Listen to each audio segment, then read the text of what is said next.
Welcome to Dodgers Daily. Casey Porter here. So glad that you decided to tune in on a glorious Thursday morning. What a great baseball game it was last night at Dodger Stadium.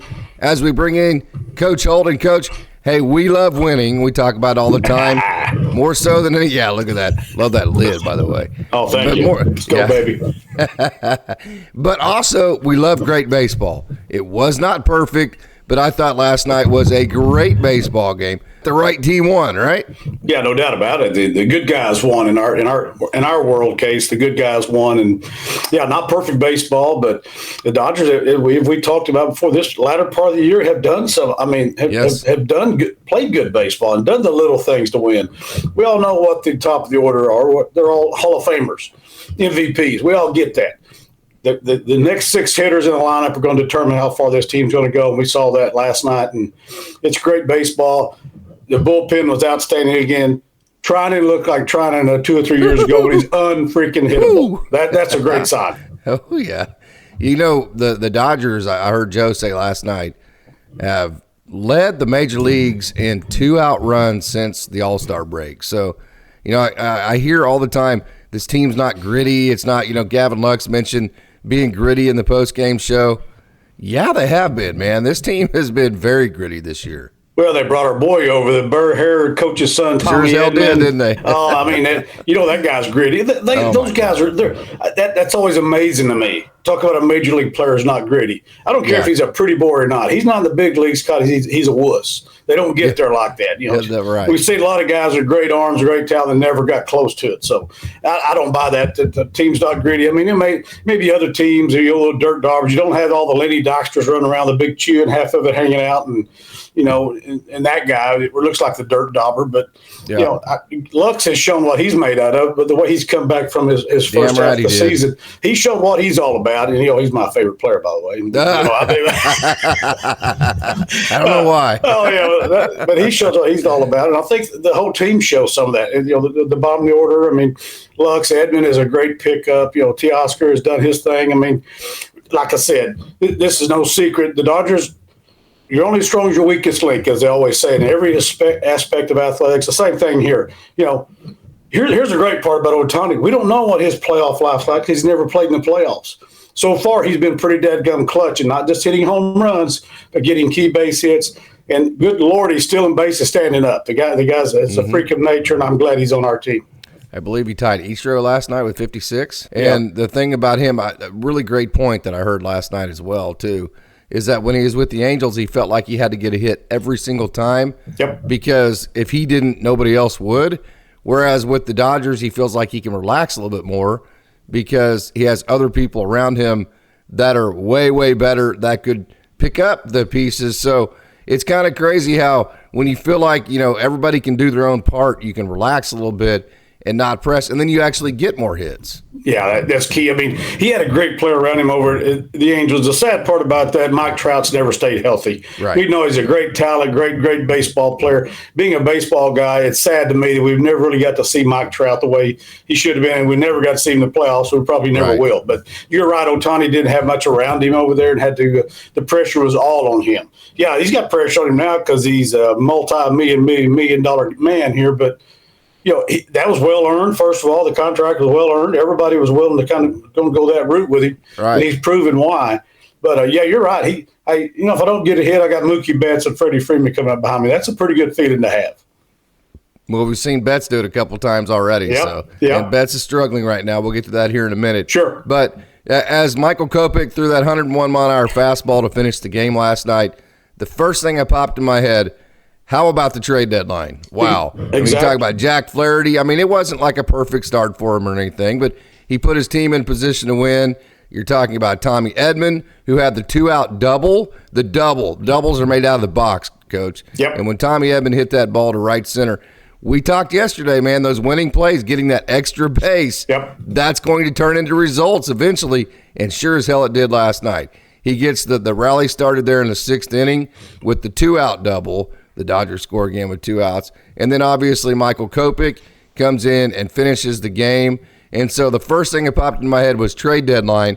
As I hear you talk this morning, extend that out to offseason as well, signing Shohei Ohtani and then Teo Hernandez. had the big RBI to start the game. How about that two-strike approach by Teo, by the way? Right. So how about winning the offseason and winning the trade deadline?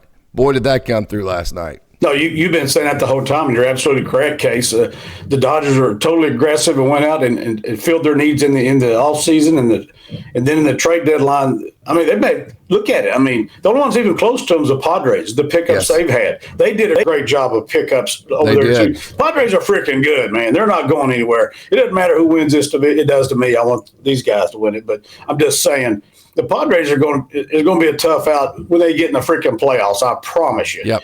They're a really good team. They've got all of it. They got the manager. They got the hitting. They got outstanding hitting, leading the league, and they've got great pitching. I mean, these cats are good. The only reason they're not in first place is the Dodgers are pretty damn good too.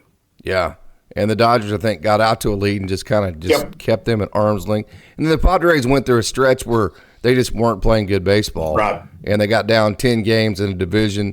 And if you're going up against a team like the Dodgers, who haven't, like you mentioned it yesterday, they haven't jumped off that cliff and just lost like 10 in a row or anything like that.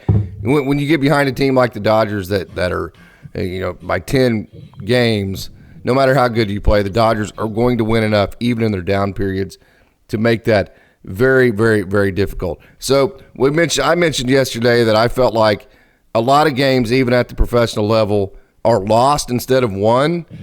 I thought last night was a great example of how the Padres did what they do, Coach. Xander Bogaerts, you see, just puts the ball in play and just pokes one into left field. Jake Cronenworth, your boy, he hits about a 19 hopper to second base to score the runs.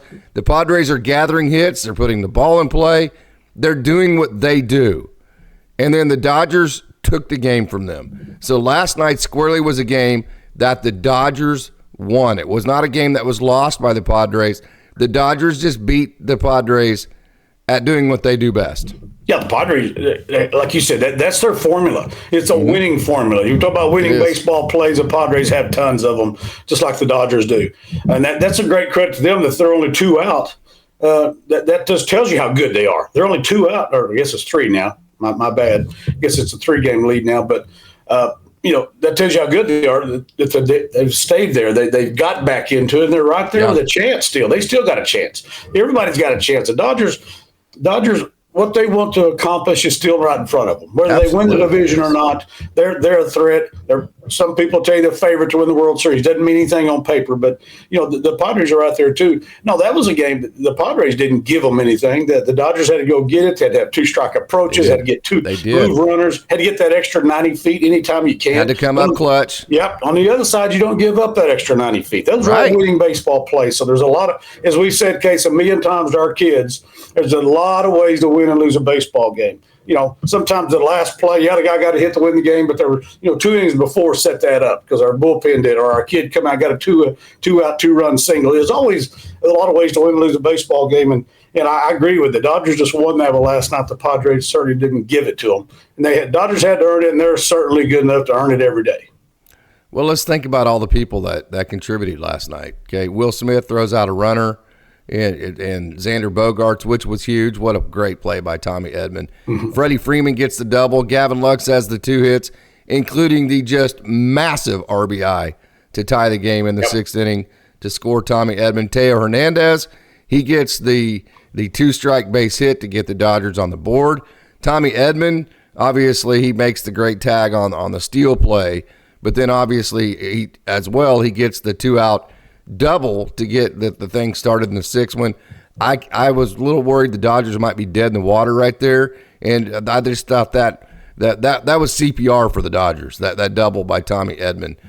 So just the amount of play. Andy Pages almost got the RBI last night. That was a great play by Jackson Merrill when he went and slid and caught that ball last night. So the amount of guys that contributed last night was when you get that many, and then obviously all the bullpen guys, Vesia, Evan Phillips. How about Evan Phillips? That was big time. Yep. Blake Trinan, obviously, and then I'll be honest with you, Michael Kopech. I know he's been great. He's been dominant. Last night was the trust tree game for me with him. Yeah, he came in. I mean, good Lord, I mean, of course, he's always around 100 miles an hour, but, the one walk wasn't even close, but that wasn't like, you didn't get the feeling he didn't have it. He'd already had, I think that was a 2-out walk, and then the guy stole. By the way, we almost made a great tag on that steal there. Will threw it into the runner's legs. Was that Edman, too? Almost, we catch that ball, he's out. Just because the throw went into his legs right there. That's a good play by the Padres. That's Mike Schill right there. We ain't sitting back. We're stealing base. That's a tying run right there. So, we got a pinch runner there and had him steal second. And we almost made a great throw to get him out. But anyway, it was the Dave Roberts play. Yeah. Pinch runner, go steal a base, right? There he is, Dave Roberts of the Red Sox.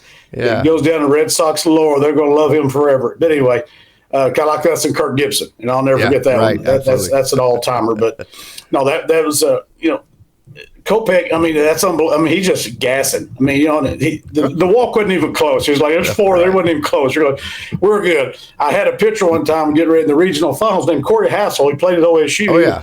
He had a good arm. He was probably mid to high 80s. And he walks the guy in the last inning, and Todd Page, your good friend of mine, Todd Page, walks down and goes, don't you got to take him out? He's just going crazy. I said, Todd, if he hits leather, they're not going to hit it.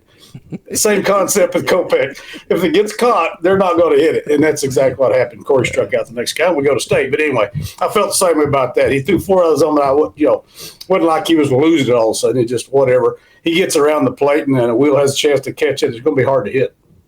I always wondered why you were such a good coach. Now that you mentioned, like, you coached Corey Hassel and Ethan Holiday, no wonder you were such a good coach, right? Yeah. Hey, I'll tell you what, you just don't make sure they don't miss the bus. Absolutely. I coached Matt and Josh Holiday.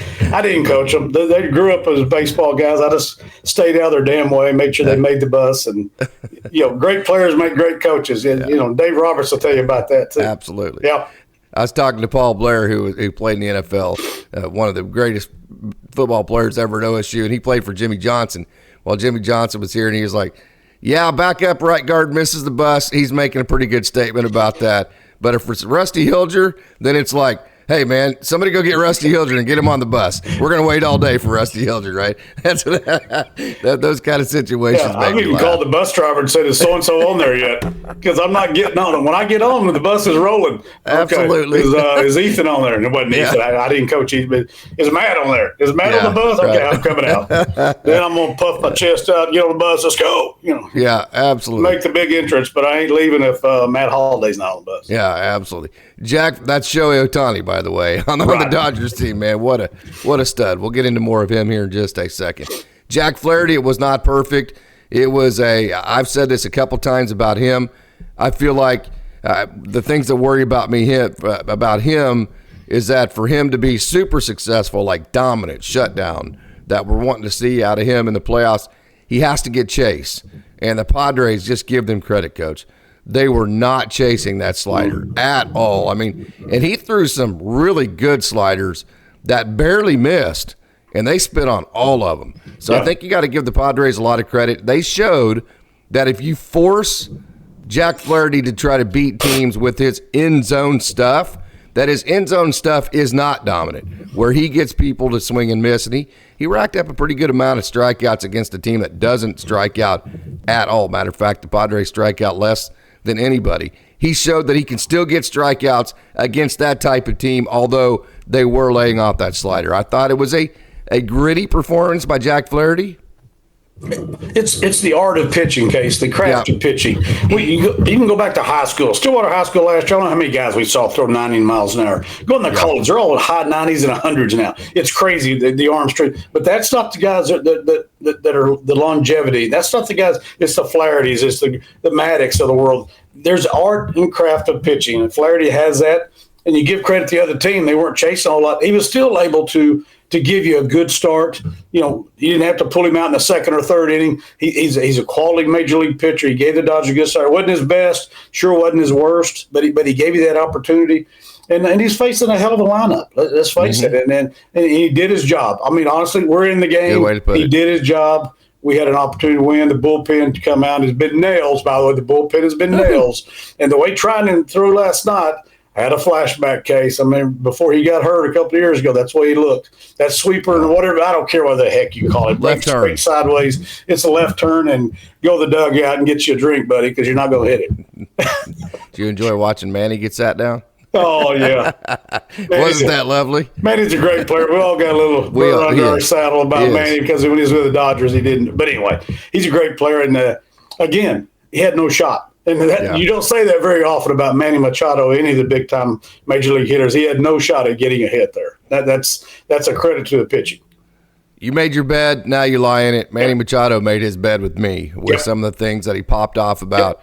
And so now every time that he strikes out, and especially when it's by the Dodgers, I'm going to enjoy it. I usually don't enjoy, the failure of another human being, but I can honestly say when I watch Manny Machado strike out against the Dodgers, for some reason it brings me extra joy. Yeah, and it's kind of like anybody on the Astros. If they, my God, if we ever get to that point again, and I ain't going to talk about them unless it had to be the World Series before you see them again. But same thing there. You just kind of develop that. I go back a million years ago when I hated the Steelers because they beat my Dallas Cowboys every year, and I hated the Big Red Machine because the Dodgers never could beat them back in the 70s. I hated those guys. Well, except for Johnny Bench. I love the Oklahoma Choctaw Indian catcher. I love that guy. Absolutely. Anyway.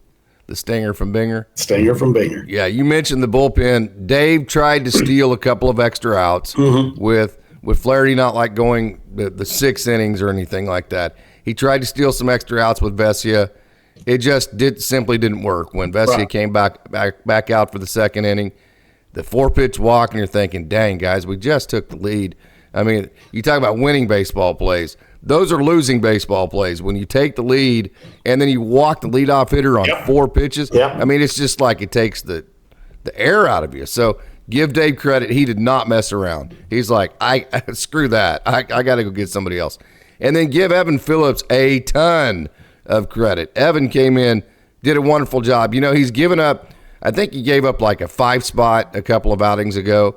But other than that, really, Coach, Evan Phillips, for the most part, has been pretty dominant. So I think last night, again, like we talked about with Michael Kopech, for some Dodgers fans who might have the perception that he struggled because they're comparing him this year to him of years past of where he just never had any bad outings, I think maybe last night could have worked as a trust tree game for maybe Dodgers fans with Evan Phillips, as weird as that sounds. No, I totally agree. You look at it truly, of course I did. I'm thinking it's stupid thinking, but Triner only threw 7 pitches. I thought they might leave him in. I was thinking that too, Coach. You might just let him go. He threw 7 pitches and he's dominant, but Dave did That's the right our high thing. school brain. I'm not taking that guy out. I'm that guy. He ain't going anywhere. 7 pitches and nobody touched the ball. But again, we don't have Michael Kopech on the bench either. Yeah, that's right. You got Michael Kopech. Dave did the right thing. And also, it tells you, Triner's ready to go tonight. Good Lord, he barely got warm. He barely broke a sweat last time with 7 pitches. So he's ready to roll tonight. And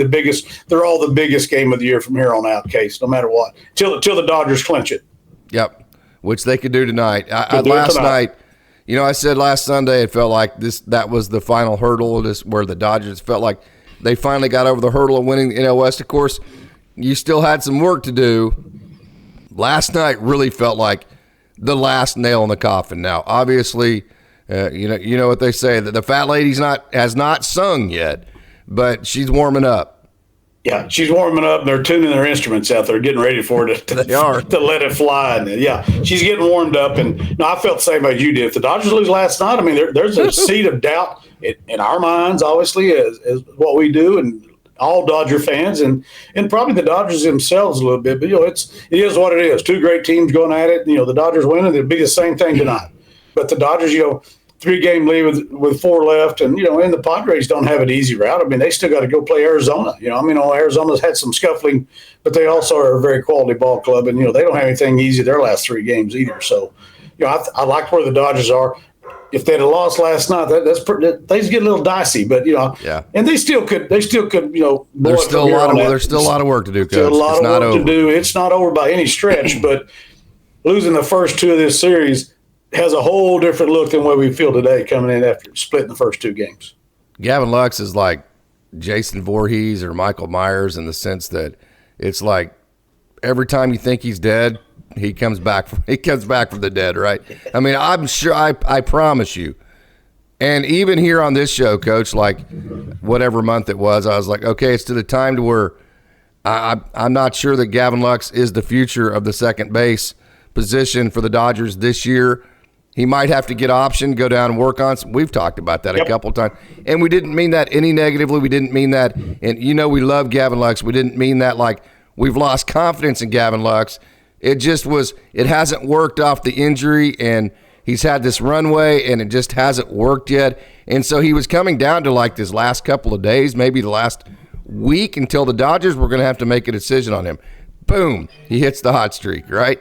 And so now people are thinking, I know I was, I'm sure you were, all Dodgers fans were thinking, damn, man, we're coming down to the stretch of the playoffs. I mean, we only got a couple of games left, and the dude's struggling again. Man, what do we do, And then, boom, here he goes again with the big night last night.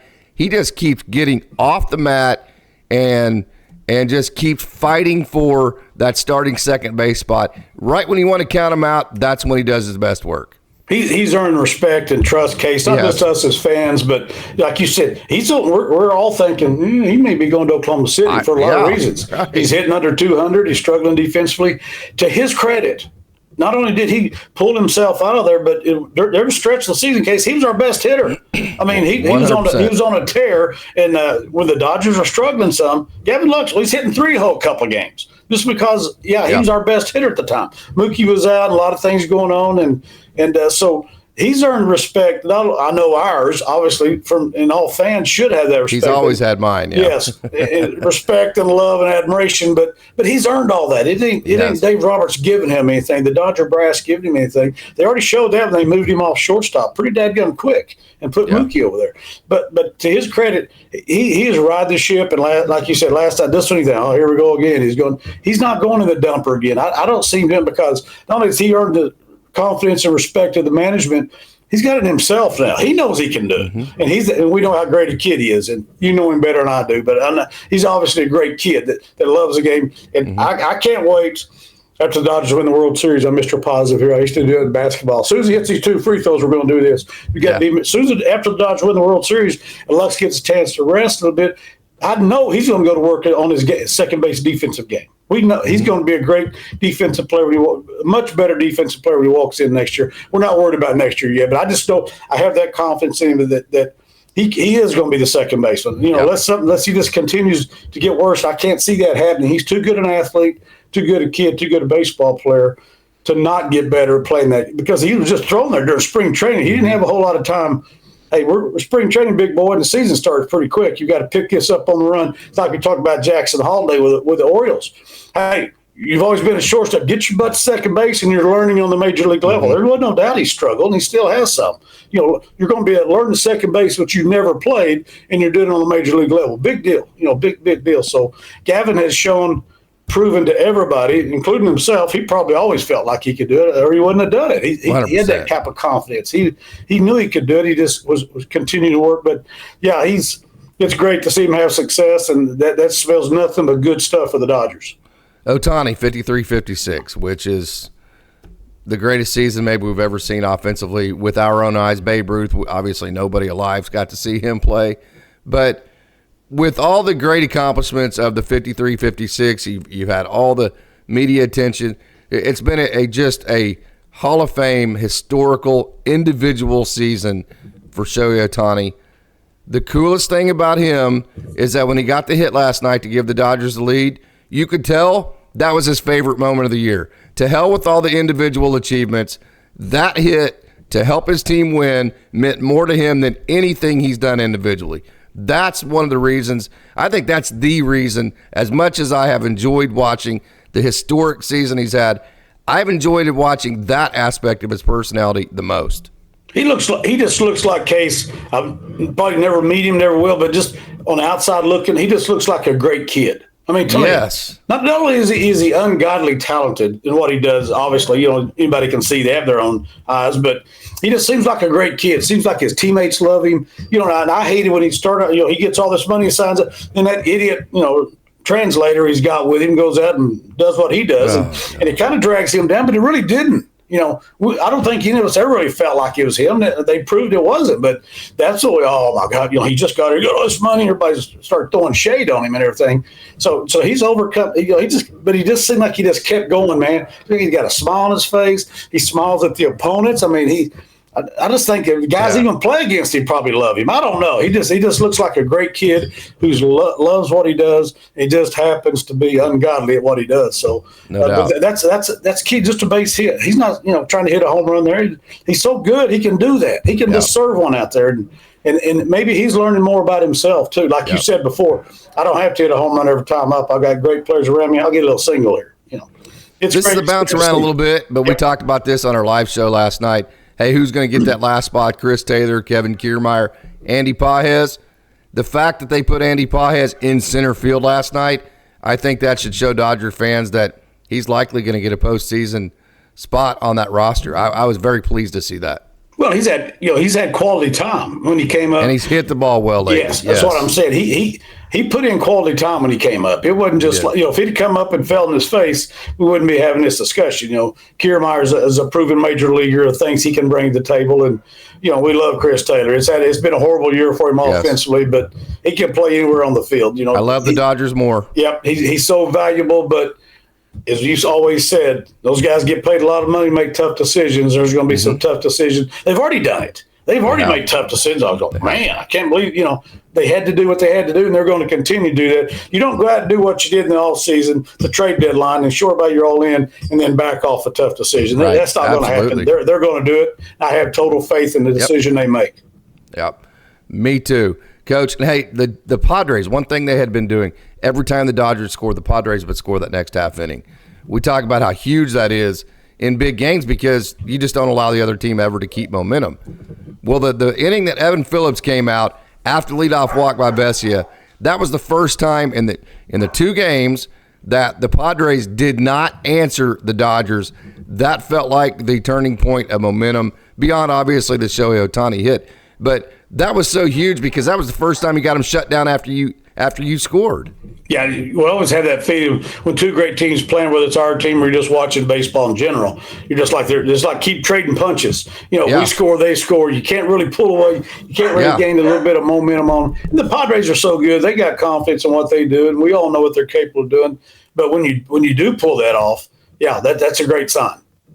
Hey, Coach, moving tonight, Walker Buehler, a huge start. I think if he kills it tonight or just does a good job, I think this sets him up to be the number 3 starter in the playoffs. Yeah, I would say so because he's got the last few starts have shown a lot of promise of getting better. And he's in that trust tree. Yep, absolutely. He's there, and I hope he has an outstanding game tonight and just kind of solidifies it.